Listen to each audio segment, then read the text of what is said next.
स्वास्थ्य तथा जनसङ्ख्या मन्त्रालयको कोभिड-19 सम्बन्धी नियमित प्रेस ब्रिफिङमा स्वागत छ। म प्राध्यापक डाक्टर जागेश्वर गौतम। हामी हरेक दिन जस्तै आज पनि नेपालमा कोभिड-19 को राष्ट्रिय अद्यावधिक विवरण नेशनल अपडेटका साथ उपस्थित भएका छौँ। आज हामीले विश्व स्वास्थ्य संगठन नेपाल मानसिक रोग विशेषज्ञ डाक्टर केदार मरहट्टालाई निम्त्याएका छौँ। हामीलाई साङ्केतिक भाषामा सागर सुवेदीले साथ दिइरहनु भएको छ। विश्वमा आजसम्मको तथ्याङ्क हेर्दा 3,71,52,125 जना व्यक्तिहरू कोभिड-19 बाट संक्रमित हुनुभएको छ भने निको हुनेको सङ्ख्या 2,79,18,636 रहेको छ। आज देशभरि जम्मा सक्रिय संक्रमितहरूको सङ्ख्या 30,818, संस्थागत आइसोलेसनमा रहनुभएका व्यक्तिहरूको सङ्ख्या 13,654, प्रदेश 1 मा 1,477, प्रदेश 2 मा 509, बागमती प्रदेशमा 9,103, गण्डकी प्रदेशमा 625, लुम्बिनी प्रदेशमा 1,272, कर्णाली प्रदेशमा 554, सुदूरपश्चिम प्रदेशमा 114 जना हुनुहुन्छ।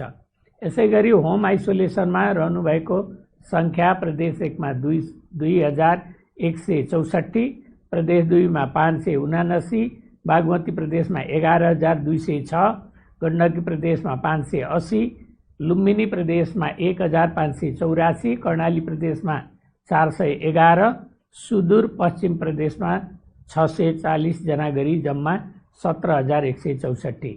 नेपालमा आजको जम्मा पिसिआर 19,320 गरी जम्मा 11,64,557 परीक्षण भएको छ। गत 24 घण्टा सङ्क्रमितको सङ्ख्या गएको 24 घण्टामा 5,008 छ। आज काठमाडौँ उपत्यकामध्ये काठमाडौँमा 2,100, भक्तपुरमा 203 र ललितपुरमा 369 गरी जम्मा 2,672 जना नयाँ सङ्क्रमित रहनुभएको छ। क्वारेन्टिनमा रहनुभएका व्यक्तिहरूको सङ्ख्या 4,686 रहेको छ। प्रदेशअनुसार प्रदेश 1 मा 441, प्रदेश 2 मा 128, बागमती प्रदेशमा 396, गण्डकी प्रदेशमा 611, लुम्बिनी प्रदेशमा 1,507, कर्णाली प्रदेशमा 442 र सुदूरपश्चिम प्रदेशमा 1,161 जना कोभिड-19 सङ्क्रमण मुक्त भई गत 24 घण्टामा डिस्चार्ज हुने जम्मा 1,229 जना हुनुहुन्छ र आजसम्म डिस्चार्ज हुनुहुने 74,252 हुनुहुन्छ। प्रदेश 1 बाट 6,448, प्रदेश 2 मा 14,981, बागमती प्रदेशमा 27,372, गण्डकी प्रदेशमा 4,101, लुम्बिनी प्रदेशमा 10,564, कर्णाली प्रदेशमा 3,351 र सुदूरपश्चिम प्रदेशमा 7,435 जना हुनुहुन्छ। कोभिड-19 सङ्क्रमणबाट मुक्त हुने दर 70.2% छ। सङ्क्रमितहरू निको भई फर्किसक्नु भएको छ। उहाँहरूको उपचार तथा हेरचाहमा अहोरात्र खटिनुभएका सम्पूर्ण चिकित्सक, स्वास्थ्यकर्मीहरू, नर्सिङ स्टाफहरू तथा अन्य सहयोगी शुभेच्छुकहरू सबैलाई हामी हार्दिक धन्यवाद दिन चाहन्छौँ। 2 वटा कल सेन्टरबाट हामीलाई 974 वटा कल प्राप्त भएका छन्।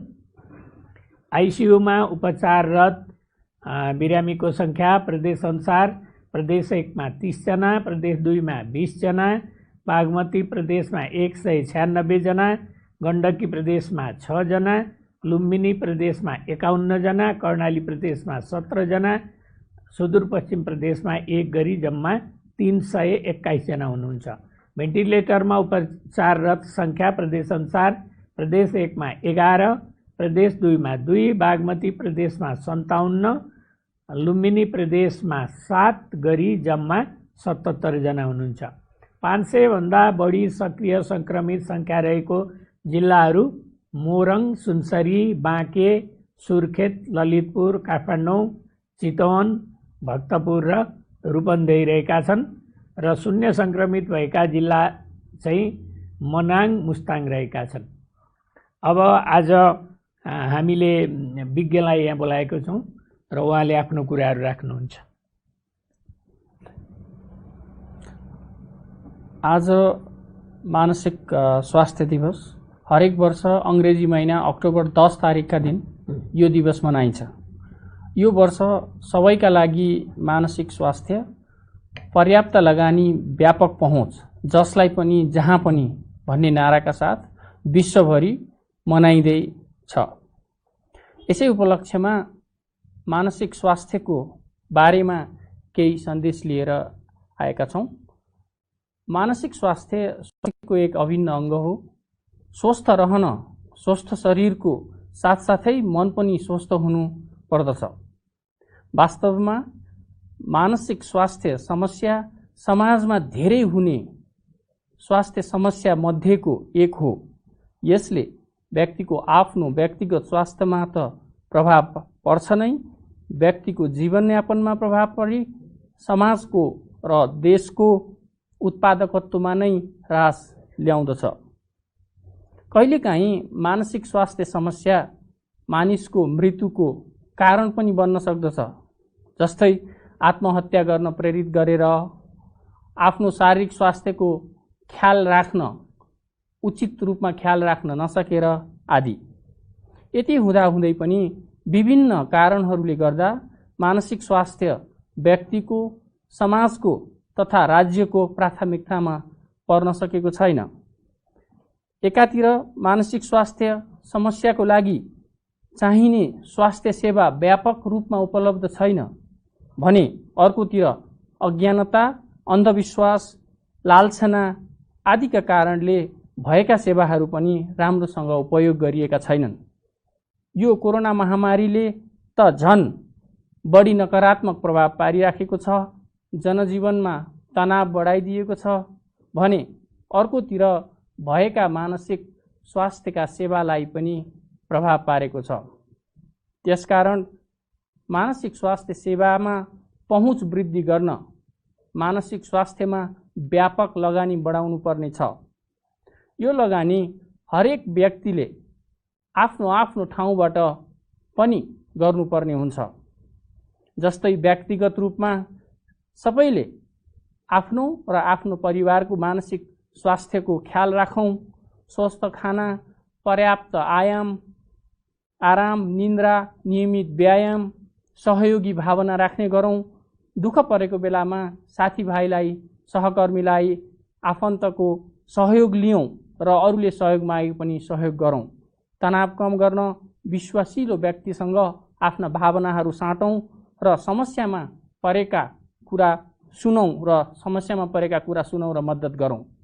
यदि मानसिक स्वास्थ्य समस्याले धेरै गाह्रो बनाएको छ भने स्वास्थ्यकर्मी र चिकित्सकको सल्लाह लिन नहिचकिचाउँ र सल्लाह लिन उत्प्रेरित गराउँ। मानसिक स्वास्थ्य समस्या भएका व्यक्तिलाई भेदभाव नगरौँ, गर्न नदिउँ। जस्तै कार्यस्थलको व्यवस्थापकहरूले आफ्नो कार्यस्थलमा आफ्ना सहकर्मीहरूको मानसिक स्वास्थ्यको ख्याल राखौँ। यस्तै गरी शिक्षक शिक्षिकाहरूले विद्यालयमा बाल बच्चा तथा किशोर किशोरीहरूको भावना बुझौँ, उनीहरूलाई भावनात्मक रूपले बलियो बन्न सिकाउँ, तनाव झेल्ने सिप सिकाउँ। यस्तै गरी स्वास्थ्य कर्मीहरूले स्वास्थ्य सेवा प्रदान गर्दा मानसिक स्वास्थ्यको नियमित जाँच गर्ने गरौँ। प्रारम्भिक लक्षणहरू पहिचान गर्ने र सहयोग गर्ने विश्वास दिलाउँ। आत्महत्याको जोखिमको मूल्याङ्कन गरौँ। सुत्केरी तथा प्रसव अवस्थामा हुने भावनात्मक समस्याहरूमा सहयोग गरौँ। दक्ष स्वास्थ्यकर्मीकोमा प्रेषण गरौँ र उपचार गरौँ। यस्तै स्वास्थ्य सेवा व्यवस्थापक र योजनाकारहरूले मानसिक स्वास्थ्य राज्यको नीति योजनामा समावेश गरौँ, त्यसलाई प्राथमिकता दिउँ, त्यसमा लगानी बढाउँ, कार्यक्रम कार्यान्वयन गरौँ। मानसिक स्वास्थ्य समस्या भोगेका व्यक्ति तथा उनीहरूको परिवारलाई नीति योजना तर्जुमा गर्दा समावेश गर्ने गरौँ र भेदभाव रहित समाज निर्माण गरौँ। यस्तै जाँड रक्सी चुरोटको उपलब्धतालाई कम गरौँ, लागु पदार्थ निरुत्साहित गरौँ। सबैजनाले आफ्नो ठाउँबाट आफ्नो जिम्मेवारी पुरा गर्ने गरौँ। यो नै मानसिक स्वास्थ्यको निम्ति ठुलो लगानी हुनेछ। विश्व मानसिक स्वास्थ्य दिवसको उपलक्ष्यमा सबैलाई शुभकामना दिन चाहन्छु। हस्, धन्यवाद। धन्यवाद नाइक सरलाई। अब म चाडपर्व, जात्रा तथा उत्सवहरू मनाउँदा पालना गर्नुपर्ने जनस्वास्थ्यका मापदण्डहरू को बारेमा बताउन गइरहेको छु। यसलाई हामीले विभिन्न भागमा बाँडेका छौँ। व्यक्तिगत तहमा लागू हुने अत्यावश्यक र अनिवार्य मापदण्डहरू छन्। सबै किसिमका चाडपर्व, जात्रा तथा उत्सव मनाउँदा एउटै घरमा बसोबास गर्ने घर परिवारका व्यक्तिबाहेक अन्यसँग भेटघाट कम गर्ने, यदि भेटघाट गर्ने पर्ने भएमा कम्तीमा 2 मिटरको दूरी अनिवार्य रूपमा कायम गर्ने, चाडपर्वको समयमा सकेसम्म घर बाहिरको भेटघाटमा नजाने, यदि जानै पर्ने भएमा सहभागी हुँदा मास्क, सर्जिकल वा 3 तहको कपडाको मास्कको अनिवार्य रूपले प्रयोग गर्ने, चाडपर्व, जात्रा तथा उत्सव मनाउने कार्यक्रम स्थलमा प्रवेश गर्दा अनिवार्य रूपले साबुन पानीले हात धुने र सेनिटाइजर प्रयोग गर्ने।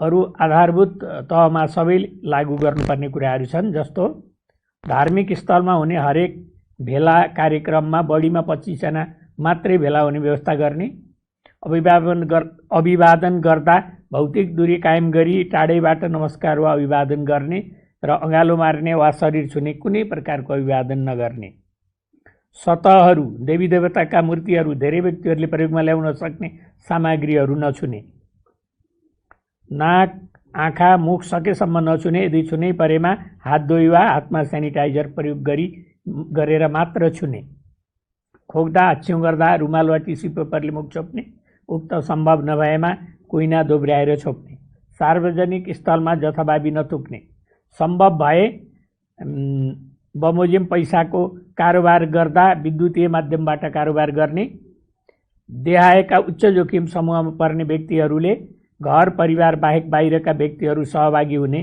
भेलाहरूमा सहभागी नहुने, ज्वरो, खोकी वा श्वास प्रश्वासको समस्या भएका व्यक्तिहरू, 60 वर्षभन्दा बढी उमेरका व्यक्तिहरू, 12 वर्ष मुनिका बालबालिकाहरू, गर्भवती तथा सुत्केरी महिलाहरू, रोग प्रतिरोधी क्षमता कम भएका व्यक्तिहरू, मधुमेह, क्यान्सर, मुटुरोग, उच्च रक्तचाप, मृगौला, कलेजो सम्बन्धी समस्या भएका, दम लगायत अन्य श्वास प्रश्वास सम्बन्धी दीर्घ रोग भएका व्यक्तिहरू, अङ्ग प्रत्यारोपण गरेका व्यक्तिहरू, शरीरमा मेडिकल उपकरणहरू राखेका व्यक्तिहरू, हालसालै सर्जरी गरेका व्यक्तिहरू, तत्काल, यसको मतलब विगत 15 दिनभित्र सबै प्रकारका रोगको उपचारबाट निको भएका व्यक्तिहरू र कार्यक्रम आयोजना गर्दा आयोजकहरूले व्यवस्थापन गर्नुपर्ने विषयहरू यस प्रकार छन्। भिडभाड व्यवस्थापनका लागि पर्याप्त जनस्वास्थ्यका सुरक्षासहित तालिम प्राप्त कर्मचारी वा स्वयं सेवकहरूको व्यवस्था गर्ने, हात धुन साबुन पानीको पर्याप्त व्यवस्था वा सेनिटाइजरको उपलब्धता अनिवार्य मिलाउने, कार्यक्रम स्थलको सरसफाई र हरेक दिन कम्तीमा 2 पटक निसंक्रमीकरण डिसइन्फेक्ट गर्ने, धेरै सम्पर्कमा आउने सतहहरू जस्तै रेलिङ, बार आदि, देवी देवताका मूर्तिहरू आदि समय समयमा सफा गर्ने, व्यक्तिहरू बीचको सम्पर्क कम गर्नका लागि कार्यक्रमको अवधि जति सक्दो छोटो राख्ने, कार्यक्रम स्थलमा जनस्वास्थ्यका मापदण्ड र कोभिड-19 सम्बन्धी पोस्टर पम्पलेटहरू पर्याप्त र अनिवार्य रूपले टाँस्ने, कार्यक्रम स्थलमा भौतिक दूरी कायम भए नभएको पालना गर्न सङ्केत चिन्हहरू बनाई सहभागीहरूलाई पालना गर्न लगाउने, प्रवेशद्वारमा थर्मोमिटरले तापक्रम जाँच गर्ने र 100.4 डिग्री फारेनहाइट भन्दा बढी तापक्रम भएका व्यक्तिलाई कार्यक्रममा सहभागी नगराउने, निजहरूलाई नजिकको स्वास्थ्य संस्थामा थप परामर्श र जाँचका लागि पठाउने, स्थानीय तहमा रहेका स्थानीय प्रशासन, स्वास्थ्य तथा अन्य सरकारवाला निकायहरूसँग समन्वय गरी स्वास्थ्य तथा सुरक्षाको मापदण्ड पालना हुने गरी कार्यक्रमको उचित प्रबन्ध मिलाउने, कार्यक्रम स्थलमा धूम्रपान, मद्यपान, सुर्तीजन्य पदार्थहरूको सेवन पूर्ण रूपले निषेधित गर्ने, जनस्वास्थ्यको मापदण्ड पालना नगर्ने र जथाभावी थुक्ने व्यक्तिहरूलाई स्थानीय प्रशासनले सङ्क्रामक रोग ऐन 2020 बमोजिम कारबाही गर्ने, फोहोर फाल्नका लागि बिर्को भएका फोहोर दानीको पर्याप्त व्यवस्था मिलाउने र व्यवस्थापन गर्दा सावधानी अपनाई सुरक्षित तवरले विसर्जन गर्ने, सकेसम्म प्रसाद तथा टीका वितरण नगर्ने, गर्नै परेमा प्याकेटमा स्वस्थ व्यक्तिले पन्जा ग्लोभ्स लगाएर प्याक गर्ने व्यवस्था मिलाउने र 2 मिटरको भौतिक दूरी कायम गरी मात्र वितरण गर्ने, भिड कम गर्न स्थानीय प्रशासन र सरोकारवालाहरूसँग समन्वय गरेर देहाय बमोजिमका अन्य उपायहरू अपनाउनु पर्नेछ।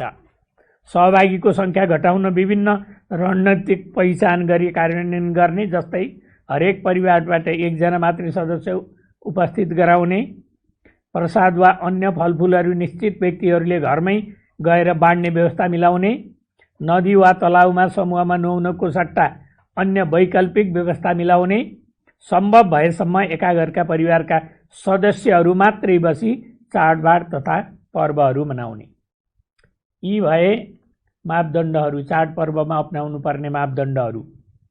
र तपाईँ हामी सबैलाई थाहा नै छ, काठमाडौँ, ललितपुर, भक्तपुर, मोरङ, सुनसरी, सुर्खेत जस्ता जिल्लाहरूमा कोभिड-19 को सङ्क्रमण द्रुत गतिमा बढिरहेको छ।